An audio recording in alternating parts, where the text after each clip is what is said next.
Good morning. My name is John Lauder. I'm here to discuss with you the classes of fire, the differences between diffusion flame and premixed flames, heat of combustion and combustion efficiency, the fire triangle, and we'll introduce the fire tetrahedron, and then we'll just finally discuss the dangers of smoke and what the differences are. First off, we're going to go over the classifications of fires.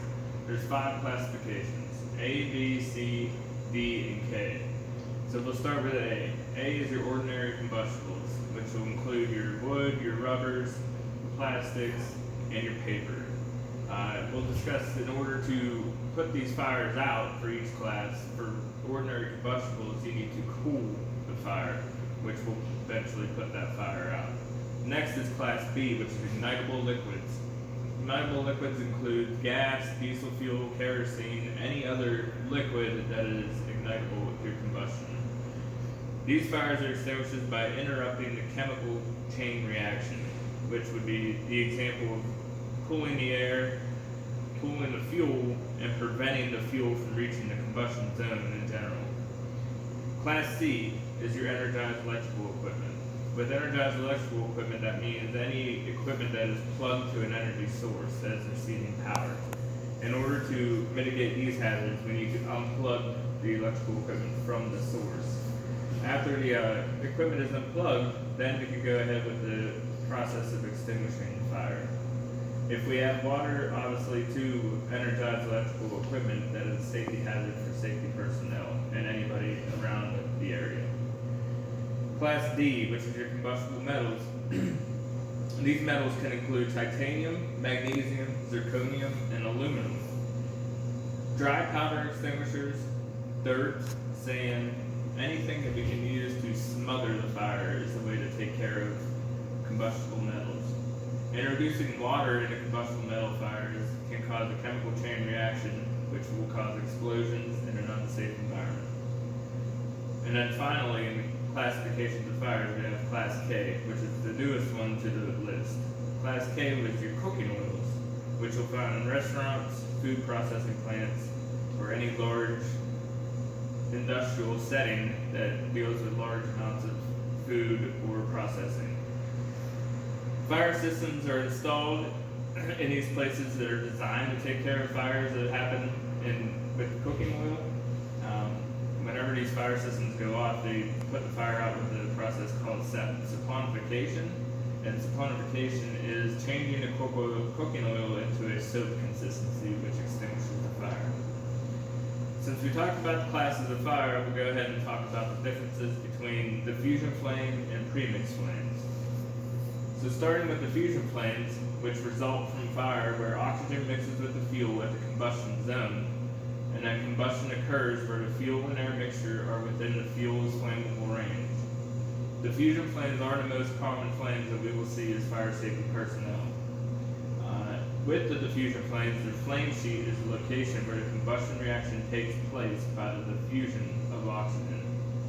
Moving on to premixed flames, fuels, gases, and oxygen are mixed before they reach the combustible zone, so that's how it's different than diffusion. These fires are reached when the fuel and gases and the oxygen are mixed before they reach the combustible zone. Air is brought into the fuel stream, and in turn, this mixture produces more efficient combustion. Premixed flames are also can occur when a gas can leak into a volume of air prior to reaching an ignition source, and this is found when you have a residential or industrial explosion. A good example of a premixed flame would be a Bunsen burner. When you light the Bunsen burner, it has a really defined flame that's blue, and that means that oxygen is leaving in to cause the premixed flame. Next, we're going to discuss heat of combustion and combustion efficiency. Heat of combustion is a quantity of heat energy evolved by the complete combustion of a specific amount of a substance. In layman's terms, it's how much energy a fuel can release when oxidized. Heat of combustion varies with different fuels and is measured in kilojoules per gram, the amount of energy per unit of mass contained within a fuel. Combustion efficiency is the efficiency of a burning fuel depending on the amount of oxygen that is available and the type of fuel. Efficiency of combustion is any fire is never 100%, because complete combustion can never be attained. Now let's go on and discuss the fire triangle and the fire tetrahedron. As we know, the fire triangle has been around since fire has been known.